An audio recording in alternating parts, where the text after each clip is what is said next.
Kalau secara fundamental ada 3 cara belajar yang butuh kalian ngerti. Pertama adalah belajar cara belajar. Itu agak aneh tuh, belajar cara belajar. Yeah. Terus belajar cara berpikir. Terus belajar cara menghasilkan. Apa bedanya yang pertama sama yang kedua? Belajar cara belajar dengan belajar cara berpikir. Belajar cara belajar yang kita masyarakat pada umumnya tahu adalah kayak sekolah. Bahwa dikasih tahu ini ada suatu pengetahuan yang lu butuh tahu. Itu belajar cara belajar pada orang pada umumnya. Ini penting, tapi kita nggak tahu kenapa. Nggak tahu fundamentalnya kenapa menurut kita pribadi sendiri penting gitu. Nah, belajar cara belajar yang pertama adalah kalian harus tahu rasa kinentahuan kalian tuh tingginya di mana. Kejar masalahnya. Nah, belajar cara belajar tuh mulai dari sana.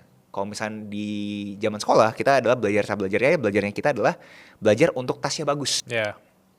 Begitu kita udah dewasa, ke poinnya kamu terhadap kita itu bisa naik level, menurut aku adalah kita tuh belajar bukan cuma untuk menghafal, bukan tes bagus, tapi belajar untuk memecahkan masalah.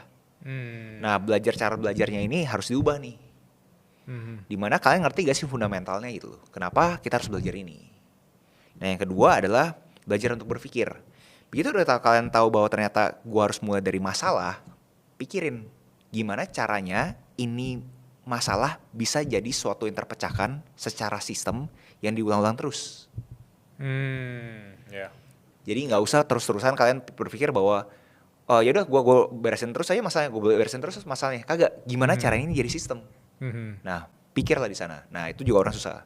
Baru di ujung kalian pikirin bahwa kalau misalnya masalah ini gue mau komersialkan, gue memberikan suatu nilai, bisa jadi suatu nilai jualnya, gue komersial ini gimana sih? Nah, itu baru belajar cara menghasilkan uang.